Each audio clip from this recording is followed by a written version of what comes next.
So, against audit culture, because I don't think you can measure the most important thing with higher education, which is dissatisfaction, as Stephen Cleary calls it.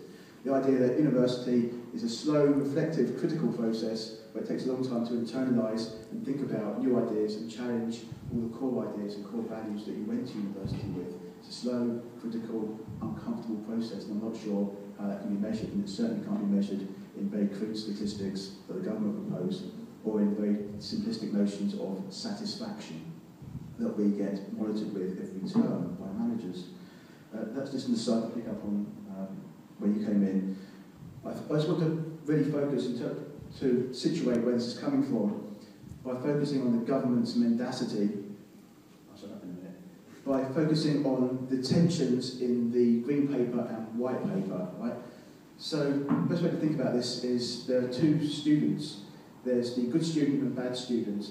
The good student, as far as the government's concerned, is a student who wants to invest in a STEM subject and is not having a good time, they're not happy with their quality of education. Where does the government get this data from? It's fairly flaky. They talk about contact hours, but contact hours don't relate to the quality of education. They turned to a rich survey and cherry-picked bits out there and talked about satisfaction with library services and also quickness of response from tutors outside tuition hours. So that basically means people responding to emails in the evening or at weekends. One thing you need to bear in mind is that this process will intensify the TEF, will intensify the process towards casualisation. As you might have seen from the press yesterday, Birmingham is top of the bottom when it comes to casualisation. It's the worst university in the country for casualising its staff. That means staff on insecure hourly paid contracts will be expected to work in unpaid hours to answer student emails in the evening and at weekends in order to make sure they get satisfaction rates up to get a new contract to be exploited next year. Right? The government hope that the new audit regime will help that student, that's the customer who would be letting down by doing a poor quality job when it comes to teaching. Right? So I think the market and the audit culture of the TEF can save that student.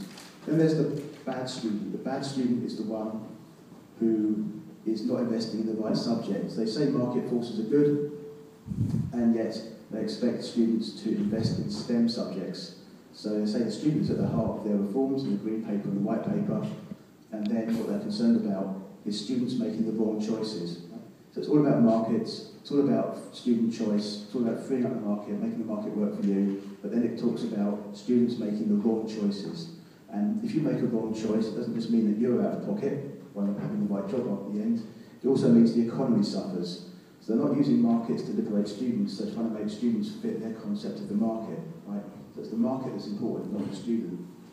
If you make the wrong decision, if you don't invest in STEM, then that means they think that you will not get a good job, and that will affect the economy and the taxpayer. Right? So that's the most important thing. The knowledge economy requires lots of STEM graduates.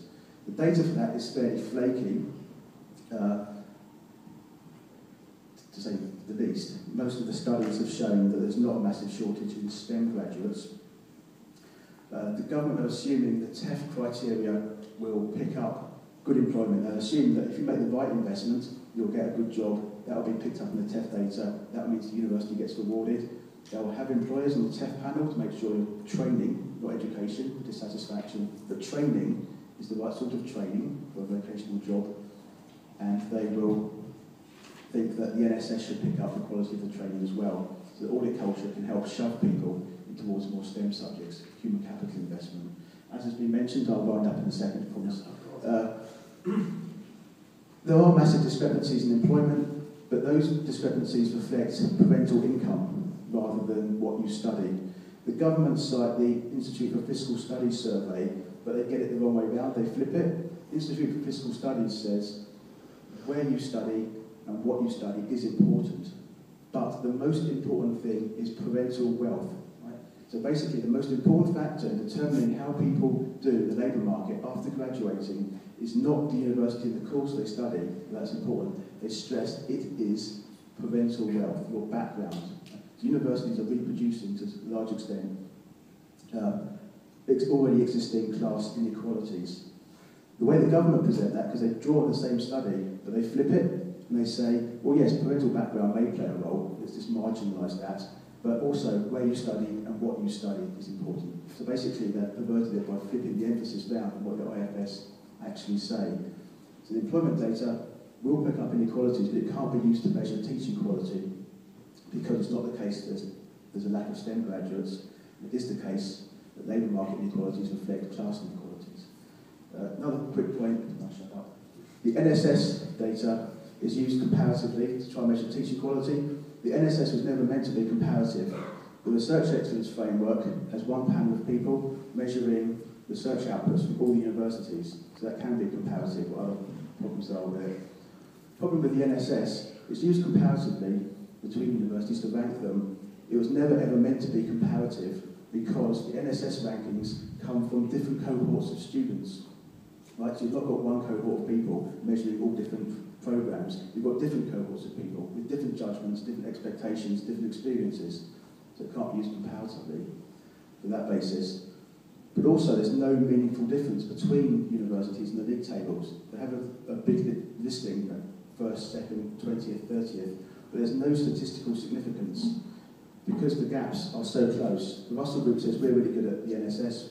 Our average is 89%. But the national sector average is 86%, it's not statistically meaningful. So the data used to support the TEF is wholly flawed, and the government's being quite mendacious in saying that what we want to do is help students stand up, they want to help the economy, they want to shape students to fit the economy, and that's based actually on erroneous assumptions, because we don't need more STEM graduates. And the data like the NSS used to measure quality are highly flawed.